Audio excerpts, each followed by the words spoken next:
Friends, welcome back.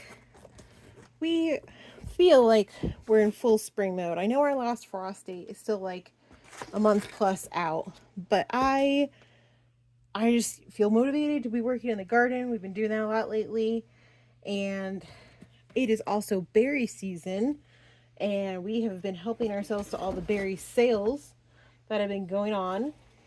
And conversely, we've got a lot of berry tops, and I know it's been only about 2 weeks since these guys got fed, but I have a lot of berries we're making here. Look at Fred Astaire's in there popping up.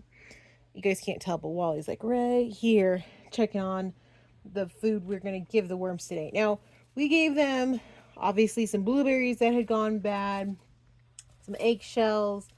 I'm seeing some activity for sure, absolutely some activity, but we got some mold, but I don't see a ton of worms. I don't know. I'm sure they're in here. I don't doubt that they're in here. But oh yeah, here we go. We got a little bit over here. Okay, we got some in here. We got some. Not as many. Oh yeah, they're here. Okay. Well, I'm hoping that we're getting close to what we can consider summer. Oh yeah, we got some nice guys here. What we can consider some more summer conditions. And normally I wouldn't feed them again, but since we're trying to empty out our tumblers, I'm kind of hesitant about putting more food in there because it's ultimately just going to come back to the worms. So I figured, could we push the limits a little bit, and can we give them some berries? And I mean by berries, I mean some berries. And I hope this isn't the worst idea. I didn't even freeze these. There's berry tops. There's berries that went bad. Apparently there's a banana peel or two in here. I don't know if this is the dumbest idea. Probably not. But I want to put them in here because we're generating so many of them. You know, the berry tops and stuff. And it just seems like such a waste to put them out in the compost when I know the worms are going to love them. So we're going to let them sit like this for a little bit. And because I know this is a lot of food.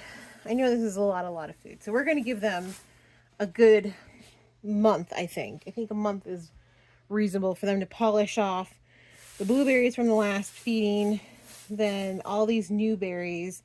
Because usually, I mean, historically for us, the berries go really fast because of the sugar content. But these guys are still kind of getting their bearings in here. So I don't really know how long it's going to take. But I'm also not as worried about the flies and bugs issue, which maybe I should be. Maybe we'll totally regret this later. But we're in the basement. There's a ton of spiders down here. We're in the urban worm bag. Things are covered with paper and stuff in here. I'm optimistic we're going to be okay, but we'll find out. We'll find out. All right, so we added some paper. We added some water. I think I'm going to work on shredding some more paper and probably top that off later, but I think we're just going to let this jumbo feeding sit for about a month. I think a month is probably a good amount of time to come back in. So it'll be a little while before we check in on these guys, but we're still working on our hot frog composter, and then the dome and the garden is starting to come together. So don't worry, it'll be only a short window before I can give you guys updates on other stuff. But I hope you're doing well. I'm Alessandra. Thanks for hanging out with me and the worms today. Happy gardening!